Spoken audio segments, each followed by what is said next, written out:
Hello and welcome to this Come to Jesus Daily devotional. And today we continue in our Ephesians series.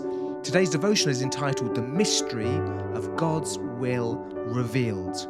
Let's read from Ephesians 3 verses 9 to 10. He made known to us the mystery of his will according to his good pleasure, which he purposed in Christ to be put into effect when the times will have reached their fulfillment, to bring unity to all things in heaven and on earth under Christ. Firstly, I want us just to remember the previous verses where we saw God imparting to us his wisdom and understanding. We read earlier in just verses 7 to 8, in him we have redemption through his blood, the forgiveness of sins in accordance with the riches of God's grace that he lavished on us with all wisdom and understanding. And in that devotional, we talked about how God gives us lavish grace, but he also gives us wisdom and understanding, a new way of living, a new way of understanding the world, a new way of seeing the world, God's lenses, as it were, to see the world. And this feeds into what we're talking about today. God gives us wisdom and understanding to understand the mystery of his will that has been hidden in the past, but has now been revealed. So we have God's wisdom and understanding, and he wants us to know the mystery of his will, to know his will, to live for his will, to be clear about his will, what God is about in the earth. Secondly, he talks about when the times will have reached their fulfillment, to be put into effect when the times will have reached their fulfillment. It's so encouraging to know that history is not random. History is not conducted by the world, politicians, powers, people. God is not constrained, restrained, controlled by what the world does. He's not waiting for us to catch up, to do what he wants us to do. No, he's in control of history. And just as Jesus' first coming was in the perfect timing of God at the right time, so the second coming of Jesus and the restoration of all things, as we read in these verses, is at the right times, when the times will have reached their fulfillment. Now, we may wish that Jesus would come today. We may wish that God would bring things to an end.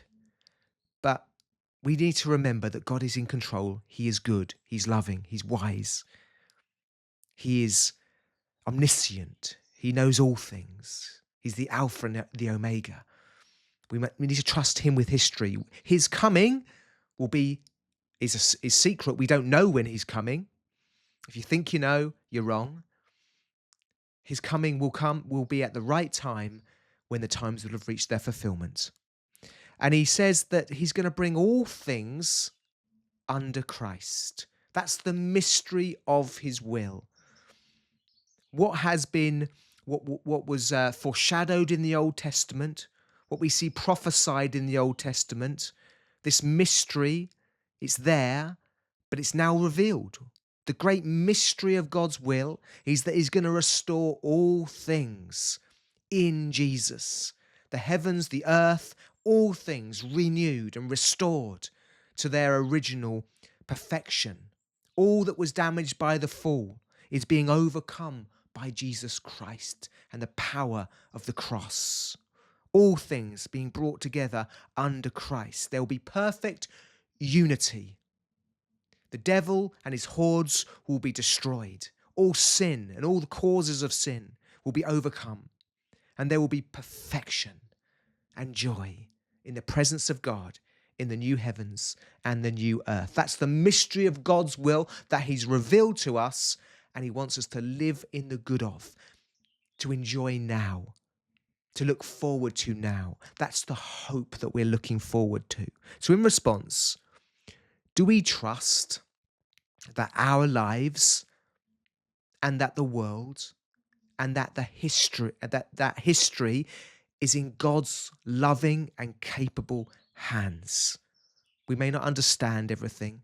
We may be grieved by what we see in the news and by what goes on around us, but will we just trust him that the times are in his hands? Do we see that the eternal peace that is to come has begun right now? That we're to live in the peace of God right now, the peace of the kingdom right now. We're to enjoy that future eternal peace right now. We're to experience something of that eternal glory by the presence of the Spirit right now. And do we know that we've got the message, the gospel, that can offer this peace to others around us? Are we living for eternity? Are we living with that perspective that we want to help others to inherit and come into that eternal hope, that eternal joy, and to know Jesus right now? Let's finish with these wonderful words from Colossians 1, verses 19 to 20, that summarize really what we've been looking at today. For God was pleased to have all his fullness dwell in him, and through him to reconcile to himself all things, whether things on earth or things in heaven, by making peace through his blood shed on the cross. God bless you.